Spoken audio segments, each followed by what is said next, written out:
बच्चों, हम लोग वर्क एनर्जी पावर का चैप्टर स्टार्ट कर चुके थे। वर्क एनर्जी पावर के चैप्टर में हमने आपको वर्क डन पढ़ा दिया था। वर्क डन पढ़ाने के बाद काइनेटिक एनर्जी पढ़ा दिया था। वर्क डन डिफरेंट मेथड से पढ़ा दिया था। कांस्टेंट फोर्स के लिए वर्क डन पढ़ा दिया था। वेरिएबल फोर्स के लिए वर्क डन पढ़ा दिया था। ग्राफ से भी वर्क डन आपको बता दिया था, ग्राफ का एरिया कैलकुलेट करके वर्क डन कैलकुलेट कर सकते हो। काइनेटिक एनर्जी पढ़ा दिया था। पोटेंशियल एनर्जी पढ़ा रहे थे। वर्क एनर्जी थ्योरम भी मैंने पढ़ा दिया था। ग्रेविटेशनल पोटेंशियल एनर्जी के बारे में बता दिया था। एनर्जी ऑफ स्प्रिंग के बारे में बता दिया था। अब हम पोटेंशियल एनर्जी को थोड़ा डिटेल में पढ़ेंगे। देखो, पोटेंशियल एनर्जी जो है ना, ये एक बहुत इंपॉर्टेंट टर्म है फिजिक्स में, और ये बिकॉज ऑफ पोजीशन होती है। तो देखिए, पोटेंशियल एनर्जी, तो सबसे पहले तो मैं इस पोटेंशियल एनर्जी को जब डिस्कस करता हूँ तो दो चार बातें हमेशा बता दिया करता हूँ। सबसे पहली बात तो ये कि पोटेंशियल एनर्जी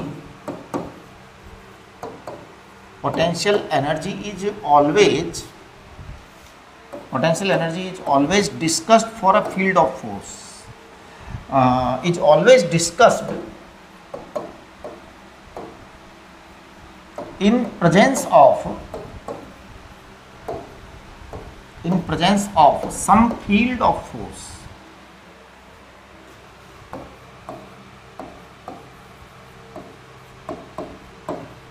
अच्छा, means we can talk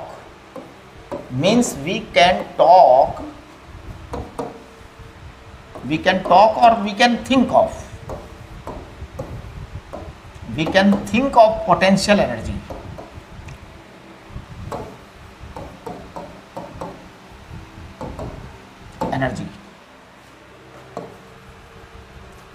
Only in presence of some field of force. Field of force क्या होता है जी? फील्ड ऑफ फोर्स यानी कि ऐसा फील्ड, ऐसा स्पेस जहां फोर्स हो, जैसे gravitational field, electric field, magnetic field, nuclear force field और elastic force field, spring force भी एक फील्ड ऑफ फोर्स ही है ना? राइट। तो ये जरूरी है। अगर फील्ड ऑफ फोर्स नहीं है तो आप पोटेंशियल एनर्जी की बात कर भी नहीं सकते। तो देखिए, पोटेंशियल एनर्जी की डेफिनेशन क्या है? Potential energy is defined as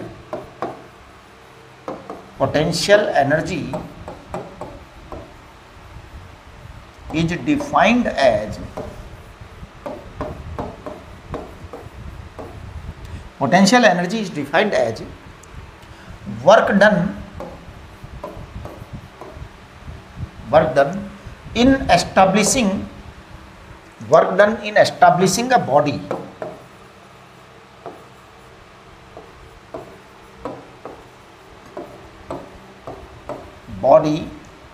at a position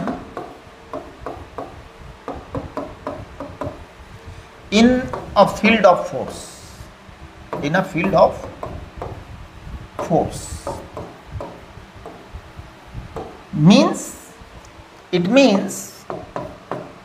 It means potential energy is energy due to position of a body in field.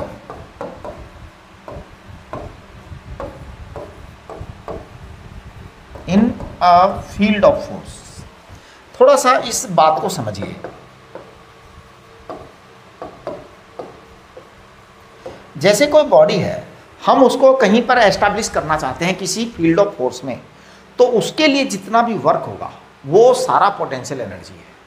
Establish करने के अंदर जो काम करना पड़ेगा वो पोटेंशियल एनर्जी है। इसका मतलब potential energy is due to position, है ना? देखो क्या बढ़िया डेफिनेशन दी है। इन सारी बातों को अच्छी तरह से समझ लीजिए। Potential energy is always discussed in presence of some field of force. अगर फील्ड ऑफ फोर्स है तो पोटेंशियल एनर्जी है, नहीं तो नहीं है ना? बात ही नहीं करेंगे, है ना? हाँ जी, चलिए आगे। तो ये जो स्टेटमेंट है ना, इस स्टेटमेंट को देखो, बड़ा ही क्लियर कट स्टेटमेंट है। Potential energy is defined as work done in establishing a body at a position in a field of force. It means potential energy is energy due to position of a body in field of force, right? अब establishment का मतलब क्या होता है? Establish करने का मतलब होता है कि बॉडी कहीं पर है, बहुत दूर कहीं बाहर है, इनफाइनाइट पर है, वहाँ से लेकर के आना है, वहाँ से लेके आना है। तो देखिए पोटेंशियल एनर्जी को हम U से रिप्रेजेंट करते हैं, तो U equal to potential energy. इसे पता है हम क्या बोलेंगे? इसे हम बोलेंगे work done in bringing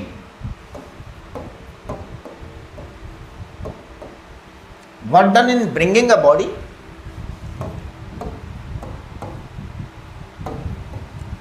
from infinity. Potential energy is work done in bringing a body from infinity to a position.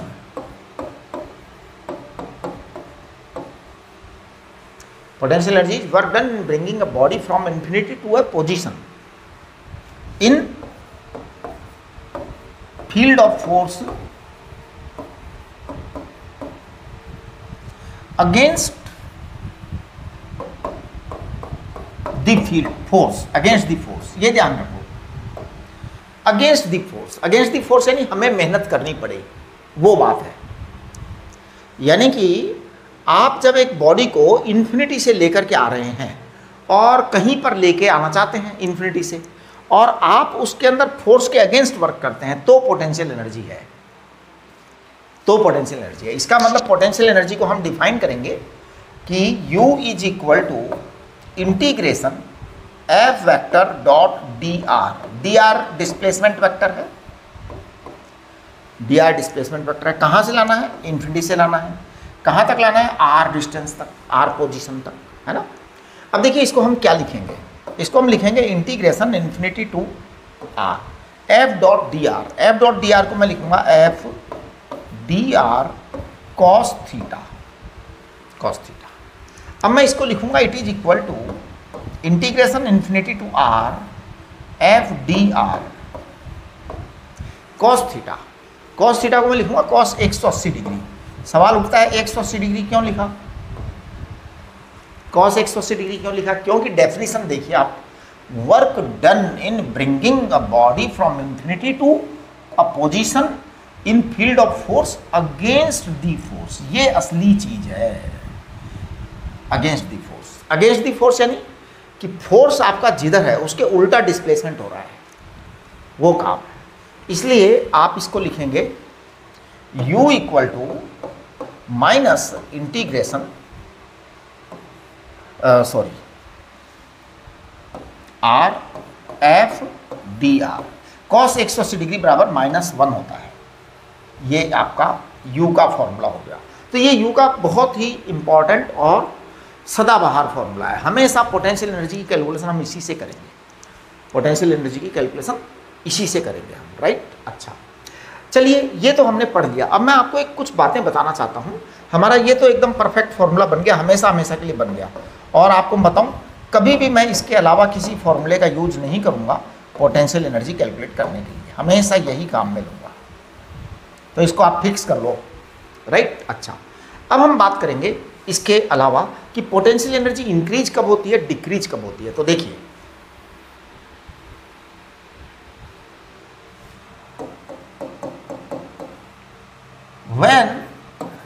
when work is done by some external agent or you, external agency, when work is done by some external agency, me or you, हाँ जी, हम सब लोग external agency कहलाते हैं, है ना। तो ध्यान दो, when work is done by some external agency, then potential energy increases. But if work is being done, by the force itself,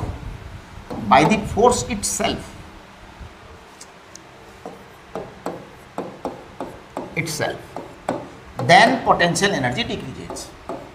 ये बड़ा ही इंपॉर्टेंट बात है कि कब डिक्रीज होगी कब इंक्रीज होगी। तो देखिए इसके लिए सबसे बढ़िया एग्जांपल देता हूं मैं आपको। जैसे मान लीजिए ये आपका ग्राउंड है, अब यहां पर मान लो 100 किलो की एक बोरी रखी है, गेहूं की बोरी है 100 किलोग्राम की, ग्राउंड पे है, ग्राउंड पे। आप इसको अगर ऊपर लेके जाते हैं थर्ड फ्लोर पर सीढ़ियों से चढ़ा देते हैं ना, यहाँ चढ़ा देते हैं आप।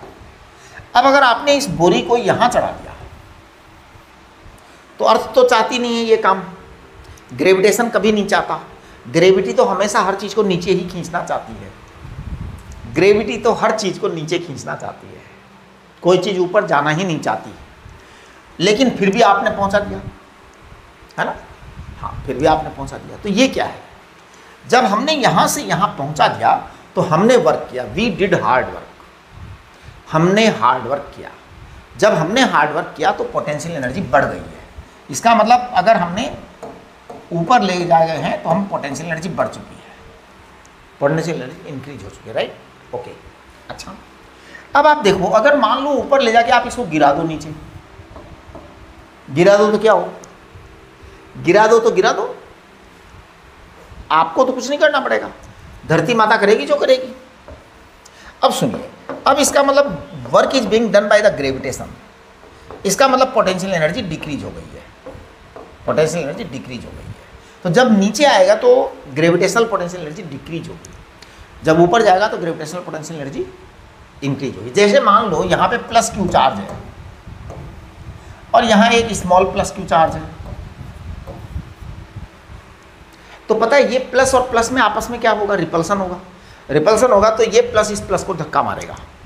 अगर मान लीजिए ये प्लस क्यू थोड़ा दूर चला गया, अगर प्लस क्यू दूर चला गया, इसका मतलब फोर्स ने धक्का मारा ना, फोर्स ने वर्क किया। जब जब फोर्स वर्क करेगा पोटेंशियल एनर्जी गिरेगी, सिस्टम की एनर्जी कम हो गई जी, सिस्टम की एनर्जी कम हो गई, राइट, ओके। जब आप वर्क करेंगे, मान लो इस प्लस क्यू यहाँ पर है और ये प्लस क्यू यहाँ था, आप इसको पास लाना चाहते हैं। If you are bringing it close, it means you are doing hard work against the repulsion force, है ना। Plus q is coming closer, it means we are doing hard work in bringing it closer to the positive charge against the repulsion force, right. इसका मतलब potential energy बढ़ेगी। Actual में ये potential energy बढ़ना और potential energy घटना, ये एक तरह से बैंकिंग सिस्टम है, बैंकिंग सिस्टम है। क्या आपने सिस्टम पर काम किया, आपने सिस्टम पर काम किया तो वर्क हुआ, एनर्जी हुई, एनर्जी बढ़ गई। सिस्टम ने अपने आप काम कर दिया तो एनर्जी घट गई, यही है कंसेप्ट। तो ये सिस्टम है। जैसे यहाँ से बोरी हम ऊपर लेके गए, तो बोरी हम ऊपर लेकर के गए, तो भैया हमने मेहनत करी, सिस्टम ने मेहनत नहीं करी, हमने करी। तो सिस्टम ने मेहनत नहीं करी है, हमने करी है, तो पोटेंशियल एनर्जी स्टोर हो गई सिस्टम के अंदर। सिस्टम क्या है, सिस्टम है अर्थ, बोरी, ग्रेविटेशन, ये सब सिस्टम है ना। वी आर एक्सटर्नल एजेंट, हम एक्सटर्नल चीज़ें हैं, राइट। अब आपने ऊपर ले जाके इसको गिरा दिया, तो अब आपने कुछ काम नहीं किया है, आपने पटक दिया, आपने छोड़ दिया, अब आपकी ग्रेविटी काम कर रही है। तो अब जब वर्क ग्रेविटेशन के कारण हो रहा है तो ग्रेविटेशन ने वर्क किया, ग्रेविटेशन ने अपनी एनर्जी रिलीज कर दी वर्क करने में, तो यू आपका कम हो गया, समझ गए। हाँ, तो ये यू का कम होना या ज़्यादा होना है। चलिए अब हम बात करेंगे relationship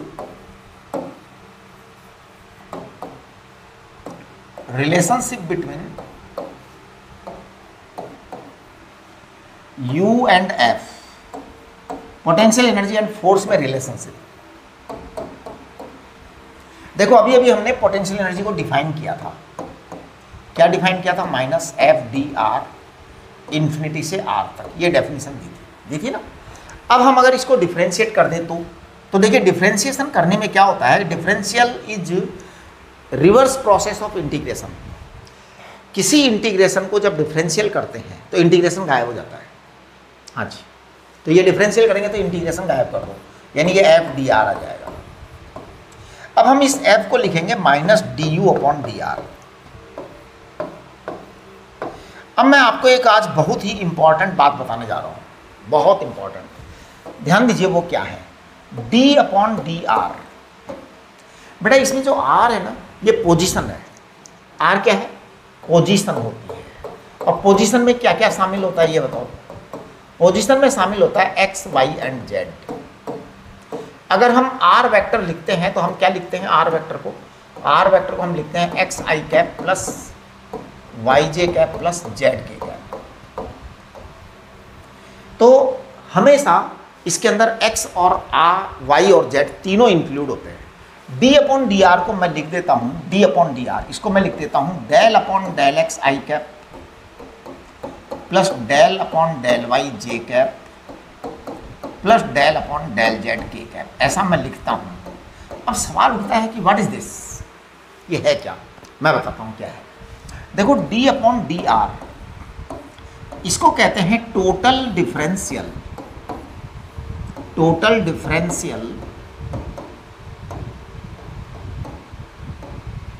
with respect to position r,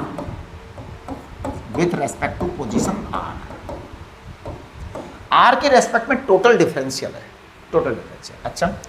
del upon del x इसे कहते हैं partial differential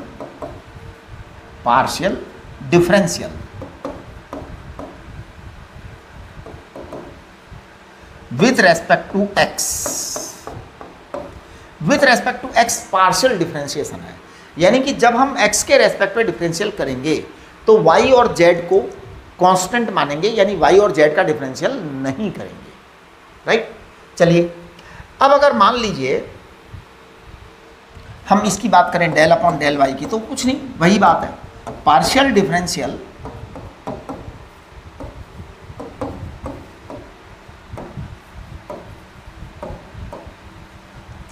with respect to y, del upon del Z.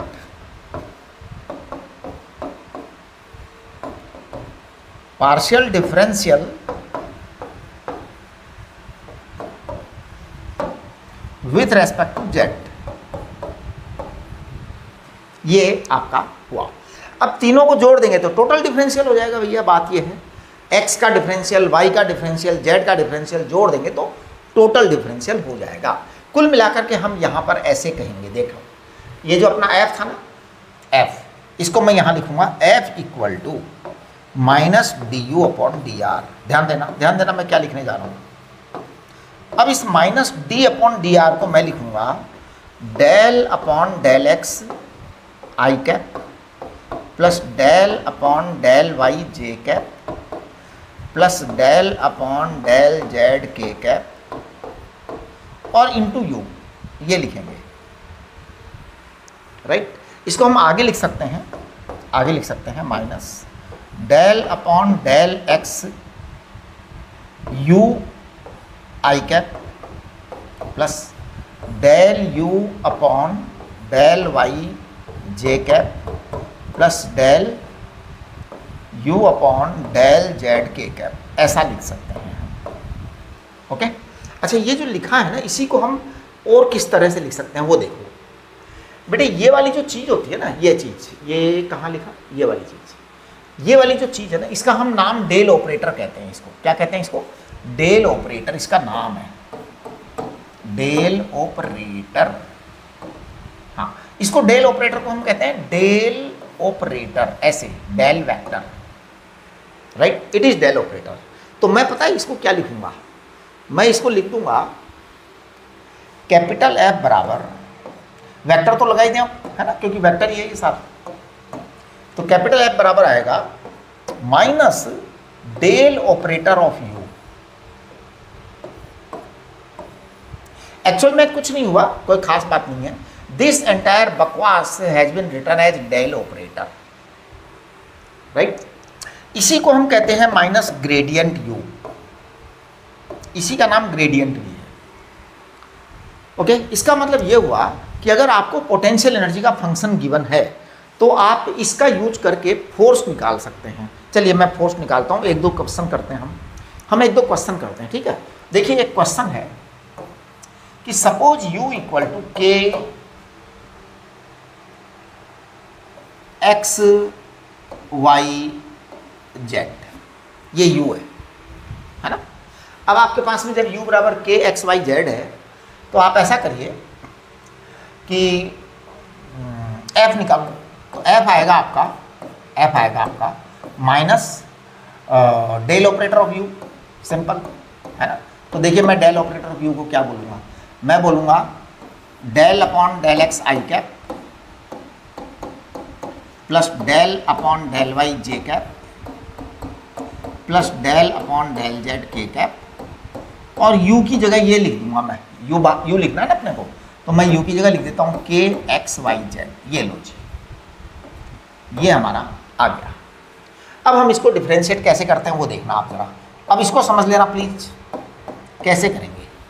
तो देखो ये डेल अपॉन डेल एक्स का मतलब है कि हम x को डिफ्रेंशिएट करेंगे, y और z को नहीं करेंगे, तो x को करेंगे केवल। तो k x का डिफरेंशियल क्या होता है 1, x की पावर 1 है तो डिफरेंशियल 1, तो ये आपका वाई जेड आ गया। इसको आई कैप लिख देंगे, करेक्ट, प्लस अब हम y का डिफरेंशिएट करेंगे तो ये आ जाएगा के एक्स जेड, इसको हम लिख देंगे जे के, और फिर क्या आ जाएगा के जेड का करेंगे तो एक्स वाई आ जाएगा, ठीक है। ये आपका आंसर आ गया इस सवाल का, बस ये। चलो एक और केस देखते हैं, है ना। देखो अगला क्वेश्चन है, मान लीजिए क्वेश्चन है u बराबर suppose 2xy square z plus 2x square y z है, कुछ भी जी, फंक्शन देने को तो कुछ भी दिया जा सकता है। 2xy जेड स्क्वायर ऐसा आपको दे रखा है, ओके। अब हमें इसको, ये तो दे दिया आपको, गिवन है क्वेश्चन में, आपको f चाहिए, तो हम f के लिए क्या करेंगे, वही करेंगे जो अभी थोड़ी देर पहले किया था, क्या, minus del upon del x i cap plus del upon del y j cap plus del upon del z k cap, ये हो गया। अब हम इसको यहाँ पे u को लिख देंगे, यानी दिस एंटायर बकवास, ये सारी आप यहाँ लिख दीजिए।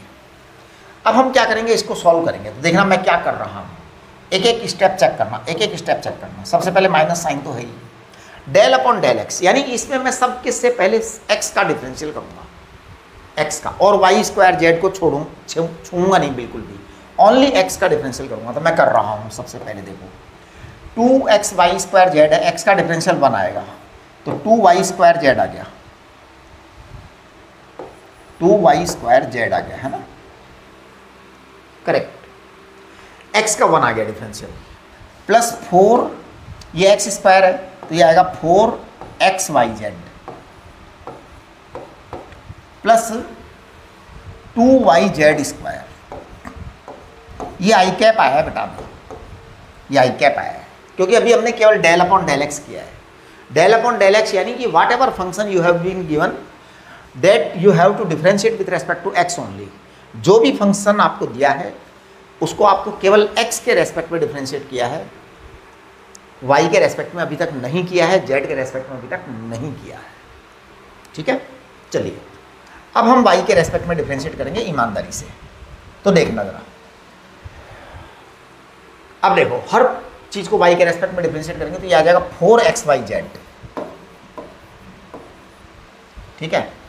अच्छा जी, y का करना है ना डिफरेंशिएशन, तो अब आएगा ये प्लस 2x स्क्वायर जेड, क्योंकि y का तो 1 हो जाएगा यहाँ पर, फिर यहाँ भी y का है तो ये आएगा प्लस 2x जेड स्क्वायर, ये बेटा जे कैप आ गया। चलिए आगे लिखिए प्लस, अब z के रेस्पेक्ट में डिफरेंशिएट करना है, तो देखो यहाँ पर 2xy स्क्वायर प्लस, आप z के रेस्पेक्ट में डिफरेंशिएट करो तो 2x स्क्वायर वाई प्लस, वहाँ z के करिए एक्स वाई जेड, ये आपका k कैप आ गया, यानी this is your answer of this function, ये आपका फोर्स आएगा, समझ गए। तो बस कुछ नहीं करना आपको, केवल एक बार x के रेस्पेक्ट में डिफरेंशिएट करना है, while differentiating with respect to x then you treat y and z as constant quantity, okay। while differentiating with respect to y you deal x and z as constant quantity, while differentiating with respect to z you deal x and y as constant quantity. Correct? बस इतना सा आप करते चलिए. चलिए अब हम आगे बढ़ते हैं. तो देखिए आगे जो है आप अपना फॉर्मूला चार्ट देखिए. आगे आपका वर्क एनर्जी थ्योरम है जो हमने आपको पढ़ा दिया, ग्रेविटेशनल पोटेंशियल एनर्जी हमने आपको पढ़ा दिया, स्प्रिंग की एनर्जी हमने आपको पढ़ा दिया. अब देखिए डू योर सेल्फ. तो देखो फॉर्मूला चार्ट का जो पेज नंबर 1 है, इस पर जो शुरू में डू योर सेल्फ थे, क्वेश्चन नंबर 1 2 3 4 वो हमने कर दिया था पिछले लेक्चर में. अब हम कर रहे हैं question number 5, do your self question number 5. देखो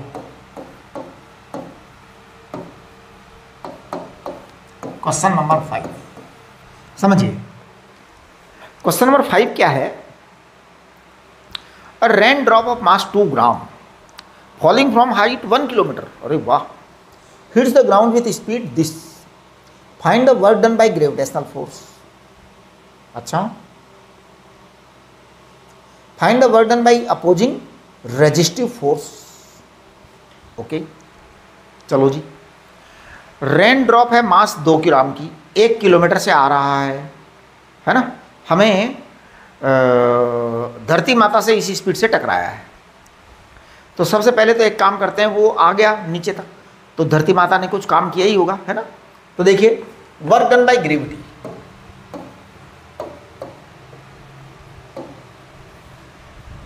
सबसे पहला काम ग्रेविटी यानी कि फोर्स इनटू डिस्प्लेसमेंट. फोर्स कितना है mg, डिस्प्लेसमेंट कितना है h. तो वर्क डन बाय ग्रेविटी.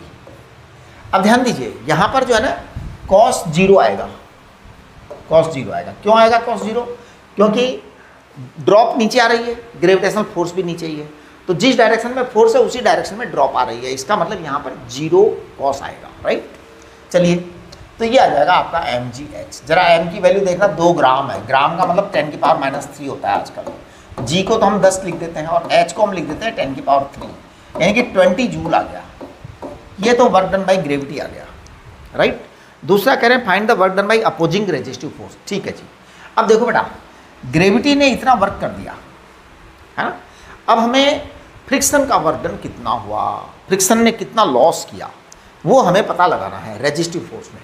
तो मैं बताऊं कि इसके लिए क्या तरीका है. आपको मैं बताना चाहता हूं एनर्जी कंजर्वेशन के बारे में, कि जितनी एनर्जी थी वो सारी की सारी अगर नहीं मिली तो बाकी लॉस में आ गया. तो इतना वर्क कर दिया ग्रेविटी ने, है ना. अब देखिए kinetic energy of the body, kinetic energy of drop, kinetic energy of drop निकालिए. आपकी तो ड्रॉप है ना, ड्रॉप की काइनेटिक एनर्जी हाफ mv² दे रखा है इन्होंने स्पीड. तो जरा मैं कैलकुलेट कर रहा हूँ. हाफ m कितना है? 2 ग्राम. ग्राम को 10 की पावर -3 लिखेंगे. v² देखना कितना है? 40 है. 40 का स्क्वायर करो जी. 40 का स्क्वायर आजकल 1600 आता है. तो जरा चेक करना kinetic energy of the drop. Kinetic energy है ये, तो ये आ जाएगा 0.16 है. देखो 2 ये 1600, तो 10 की पावर -3 इंटू 1600. तो बेटा ये आ गया है आपका कितना? 1.6 जूल. 1.6 जूल काइनेटिक एनर्जी उसके पास है. 1.6 जूल काइनेटिक एनर्जी उसके पास है. इसका मतलब ये है कि बड़ा नुकसान हुआ है भाई, है ना. हाँ 20 जूल ग्रेविटेशन ने किया और 1.6 जो है ना उसकी काइनेटिक एनर्जी है. इसका मतलब बाकी सब लॉस, क्योंकि इतना तो उसके पास स्टोर्ड है. तो आप देखिए ग्रेविटेशन ने इतना वर्क किया और ड्रॉप के पास केवल इतनी एनर्जी है. तो ये गलत बात है. किसी ने आपको 20 रुपये दिए और आप कह रहे हो मेरे पास तो 1.6 रुपीज़ है, तो कहाँ गए? तो लॉस आ गया. तो loss due to resistive force.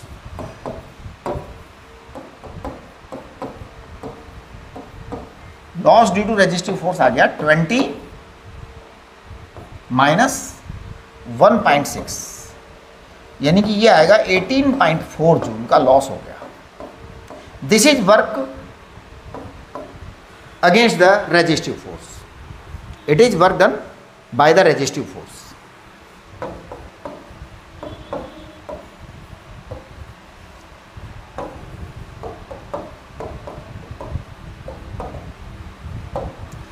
अच्छा, अब यहाँ पे इन्होंने 10.4 जूल लिख रखा है फॉर्मूला चार्ट में, ध्यान दो, ये गलती से लिख गए होंगे, आंसर यही होगा, ठीक है, क्योंकि 20 जूल काम हुआ है तो भैया 20 जूल एनर्जी होनी चाहिए।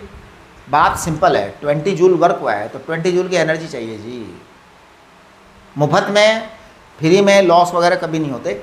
ये जो है ना हमारा रेजिस्टिव फोर्स ने खा गया, तो रेजिस्टिव फोर्स ने इतनी एनर्जी खा ली, ठीक है। चलिए अगला सवाल देखिए, force exerted on an object, 6 question देखो, question number 6, force exerted on an object is F equal to F not this, find the work done in moving the object from x equal to 0 to x equal to 3x not. वाह, देखो जी हमें work चाहिए, तो work को हम कहेंगे integration F D x from 0 से 3x not, ये आपका वर्क का फॉर्मूला है।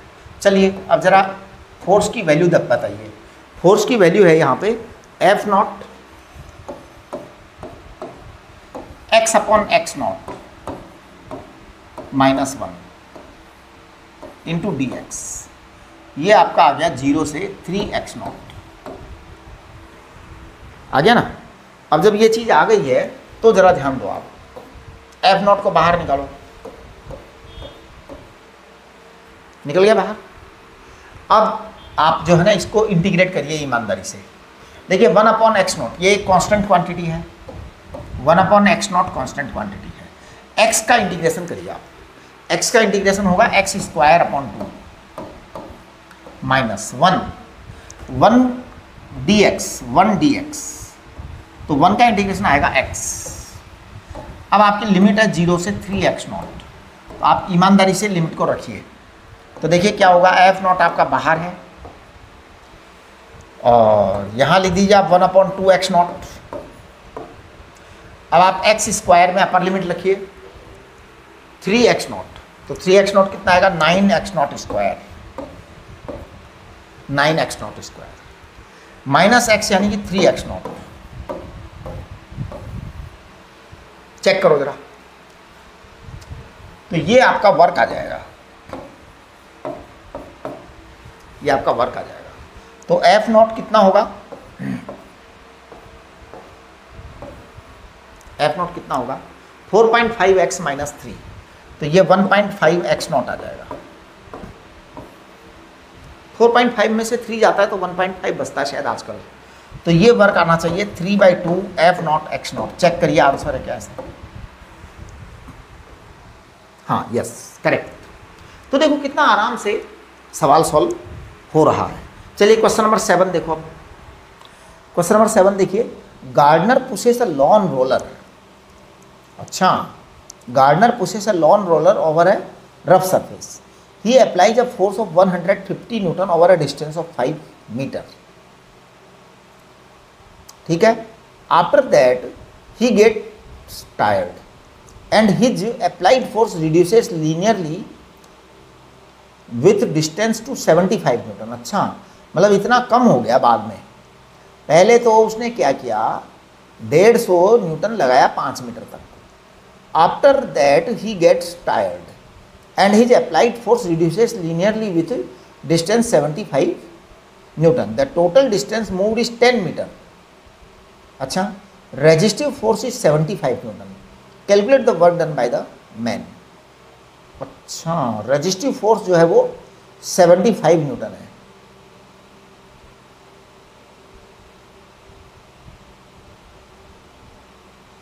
ठीक। देखिए क्या होता है, इधर देखो सीन क्या है, सारा आप अच्छी तरह से सीन चेक करेंगे तो आपको समझ में आएगा कि हो क्या रहा है। 7th क्वेश्चन में देखो, ये गार्डनर जो है ना उसने अपना चलाना चालू किया, तो सबसे पहले तो वो 150 न्यूटन फोर्स लगा दिया गया उसने 5 मीटर तक तो उसने दमादम 150 न्यूटन फोर्स लगा के चलाया, लेकिन 75 न्यूटन का फ्रिक्शन फोर्स अवेलेबल था तब भी 75 न्यूटन का फ्रिक्शन फोर्स अवेलेबल था, है ना। हाँ तो एक तो ये हो गया। फिर उसके बाद में क्या हुआ कि जो है ना फोर्स रिड्यूस होते होते जो है ना 75 न्यूटन के बराबर हो गया, और 75 न्यूटन रेजिस्टिव फोर्स है, यानी कि टोटल फोर्स 0 हो गया बाद में। आप ध्यान दो, शुरू में ये क्वेश्चन नंबर 7 है, गार्डनर ने 150 न्यूटन का फोर्स लगाना शुरू किया। जब ये 150 न्यूटन का फोर्स लगा रहा था उस समय 75 न्यूटन का क्या था, फ्रिक्शनल फोर्स अवेलेबल था। इसका मतलब नेट फोर्स कितना हुआ, 75 न्यूटन हो गया। इतना तो उसने लगाया, इतना रेजिस्टेंस था। ओके, फिर क्या हुआ, धीरे धीरे वो थक गया, तो थकने के बाद उसने फोर्स कम कर दिया, फोर्स कम कर दिया। अब कम करते करते करते करते 75 न्यूटन तक वो आ गया। 75 न्यूटन तक आने का मतलब हुआ कि नेट फोर्स जीरो हो गया, नेट फोर्स जीरो हो गया। इसका मतलब अगर मैं नेट फोर्स की बात करूं तो नेट फोर्स का ग्राफ ऐसा है, देखो नेट फोर्स का ग्राफ ये आपका एस है, एस है ना। तो सबसे पहले तो 75 न्यूटन नेट रहा, 150 तो उसने लगाया, 75 का अपोज हो रहा था, तो नेट 75 न्यूटन रहा। कितनी दूर तक रहा, 5 मीटर तक, 5 मीटर तक। ये लो जी, ये आपका 5 मीटर तक 75 न्यूटन रहा, करेक्ट। उसके बाद में धीरे धीरे धीरे धीरे लीनियरली रिड्यूस होते होते होते होते ये नेट फोर्स जीरो हो गया, क्योंकि वो पता है क्या, उसने अपना फोर्स 75 न्यूटन कर दिया बाद में, एट लास्ट। ध्यान दो ध्यान दो, एट लास्ट उसका खुद का फोर्स 75 न्यूटन और 75 न्यूटन का रेजिस्टेंस, तो टोटल कितना हो गया, जीरो हो गया। आप सोचिए, कोई व्यक्ति 150 न्यूटन का फोर्स लगाता है और 75 न्यूटन का रेजिस्टेंस है ना, तो इसका मतलब 75 न्यूटन नेट आया, है ना। आपने इधर से 150 न्यूटन का लगाया, जब आप इधर से 150 न्यूटन लगा रहे हो, उधर से 75 न्यूटन मिल रहा है, तो इसका मतलब नेट कितना मिला, 75 न्यूटन। बाद में ये कितना हुआ, इतना। अब आप जरा इसका एरिया निकालो पूरे का, तो please find out area, total area निकाल लो। Area is the work done, area is the work done, हमने आपको बताया था।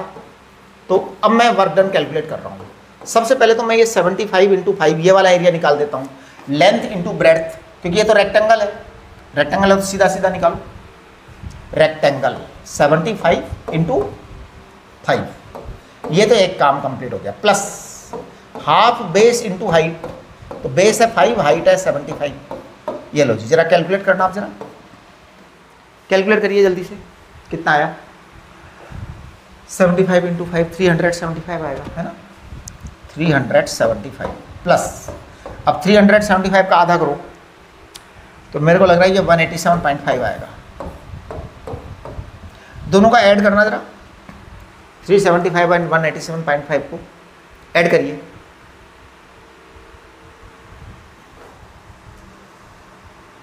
अच्छी तरह से, तो ये 0.5 देखो, 5 ऐड कर रहा हूँ मैं, 7 and 5 2, फिर ये 6 और ये 5, 562.5 जूल, ये आपका आंसर है, करेक्ट। तो चलिए चेक करिए, ठीक है जी, ये आपका रिजल्ट आ गया। अब अपन अगली बात करते हैं, 8वां सवाल। देखिए question number 8 is very good question. इसमें क्वेश्चन नंबर 8 देखिए आप, क्वेश्चन नंबर 8 ये कह रहे हैं, if momentum of a body is increase by 50%, it's kinetic energy will be increase by, good. देखो आपको हमने काइनेटिक एनर्जी पढ़ाया था, काइनेटिक एनर्जी क्या पढ़ाया, p²/2m, ये काइनेटिक एनर्जी पढ़ाया p²/2m। तो अब देखो kinetic energy proportional to p² है बेटा, ये प्रोपोर्शन का साइन लगा दिया जाता है हमेशा। प्रोपोर्शन का साइन का मतलब होता है कि अदर क्वांटिटीज कांस्टेंट है। ध्यान दो, हमने जब kinetic energy equal to p²/2m कहा, इसका मतलब ये 2m कांस्टेंट है। ध्यान दो, जब जब कांस्टेंट होता है तो हम प्रोपोर्शन लगा सकते हैं। वी कैन यूज, ध्यान दीजिए, we can use concept of proportion, we can use concept of proportion, we can use concept of proportion if other quantities are constant, if other quantities are constant। अब ध्यान दो, जैसे कि ये formula है kinetic energy बराबर p²/2m, अब इसमें मास कांस्टेंट रहेगा। इन्होंने जो है ना मोमेंटम इंक्रीज किया है, इसका मतलब वेलोसिटी इंक्रीज की होगी उसकी, तो मोमेंटम इंक्रीज हो जाएगा, राइट। अब देखो काइनेटिक एनर्जी p²/2m, तो मैं कहूँगा kinetic energy 2 upon kinetic energy 1 it is equal to P2 upon P1 का स्क्वायर। ये प्रोपोर्शन का मतलब होता है, प्रोपोर्शन का मतलब यही होता है K2 upon K1 P2 upon P1 square आया। अब इन्होंने कहा 50% बढ़ गया, इसका मतलब पहले वाले को आप 100 मानो, पहले वाले को आप क्या मानो 100, तो बाद वाले को 150 मानो। 50% बढ़ने का मतलब यही होता है कि शुरू में अगर 100 है तो बाद में 150 हो गया। ये आपका आंसर आ गया। अब देखिए आप इसको चेक करो जरा, ये आ जाएगा 1.5 का स्क्वायर। 1.5 का स्क्वायर क्या आएगा 225, 2.25।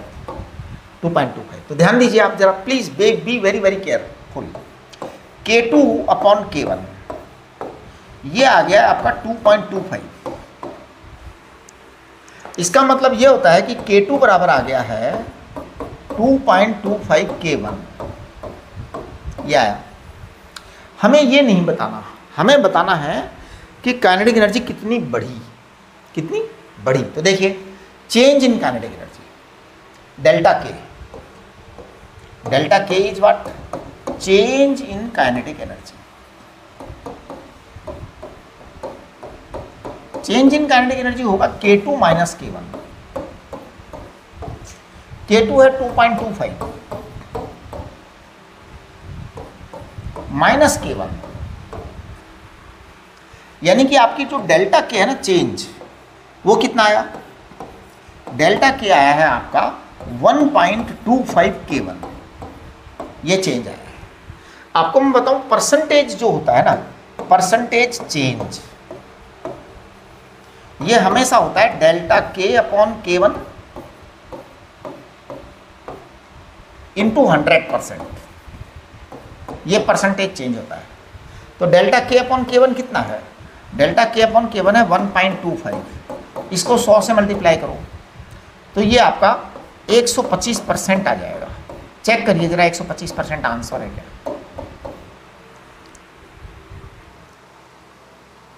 Yes 125% is right answer. इस सवाल को समझो आप जरा, ये क्या किया है देखो, स्टेप बाय स्टेप चेक करो। P² अपॉन 2m होता है, m कांस्टेंट होता है किसी एक बॉडी के लिए, है ना। हाँ, तो kinetic energy proportional to P² हो गया। जब kinetic energy proportional to P² हो गया, इन्होंने कहा P को 50% बढ़ा दिया। 50% बढ़ाने का मतलब होता है कि अगर 100 है तो अब 150 कर दिया, राइट। ओके, ये 50% बढ़ गया, ये 1.5 स्क्वायर यानी 2.25 हो गया, करेक्ट। ये 100 से ये 2 जीरो काटे ना अपन ने यहाँ से, तो ये पॉइंट आ गया, करेक्ट। यहाँ पे पॉइंट लग जाएगा, पॉइंट लगते ही आपने ये कर दिया। अब हमारे पास K2 अपॉन K1 आ गया, लेकिन ये सवाल नहीं पूछा गया है। सवाल पूछा गया परसेंटेज चेंज। इसका मतलब ये हुआ कि डेल्टा के बराबर चेंज इन काइनेटिक एनर्जी बराबर K2 माइनस K1 बराबर दिस। तो डेल्टा के चेंज इतना हुआ साहब, पहले K1 था फिर 2.25 K1 आया तो इतना चेंज आ गया। अब आपके परसेंटेज चेंज जो है ना, इसको हम करते हैं डेल्टा के upon K1 change upon initial into 100%। ये आपका 8वीं क्लास का कंसेप्ट है। 8वीं क्लास में जब आप पढ़ते थे तो आप चेंज ऐसे ही निकालते थे, percentage change, percentage change, change upon initial. Profit कैसे निकालते थे, परसेंटेज प्रॉफिट। प्रॉफिट लॉस के सवाल किए क्वेश्चन नंबर क्लास 8 के अंदर, क्लास 7 में, क्लास 8 में परसेंटेज वाले क्वेश्चन, प्रॉफिट वाले, लॉस वाले, कितना परसेंट लॉस हुआ, कितना परसेंट प्रॉफिट हुआ। तो क्या होता था, profit divided by initial into 100%, तो परसेंटेज प्रॉफिट निकलता था। Loss divided by initial into 100%, तो आपका परसेंटेज लॉस निकलता था। इसी का हम यहाँ यूज कर रहे हैं, यानी जो आप 6ठी 7वीं 8वीं में पढ़ते थे वो बहुत इंपॉर्टेंट था, राइट। क्वेश्चन नंबर 9 जो है, हाँ क्वेश्चन नंबर 9 हम आपको अगले लेक्चर में बताएंगे। क्वेश्चन नंबर 9 में बाइनोमल थ्योरम यूज में लेंगे हम। मैं आपको बाइनोमल थ्योरम समझाऊंगा पूरा, ठीक है। बाइनोमल थ्योरम को हम अच्छी तरह से एक्सप्लेन करेंगे, उसके बाद क्वेश्चन नंबर 9 करेंगे, ठीक है। चलिए, इसके बाद देखिए conservative and non conservative forces का एक टेबल दे रखी है। आपके स्कूल वाले ये टेबल बहुत पूछते हैं। स्कूल वाले क्या पूछेंगे, differentiate the conservative and non conservative forces. आपको ये टेबल जो है ना याद होनी चाहिए। टेबल क्या होनी चाहिए, याद होनी चाहिए। बाकी सब बातें अपन अगले लेक्चर में करेंगे, और अगले लेक्चर में करेंगे। आप ये लेक्चर जल्दी जल्दी कंप्लीट कर लो, फिर हम आगे बढ़ेंगे, राइट। हाँ जी, चलिए, नमस्ते।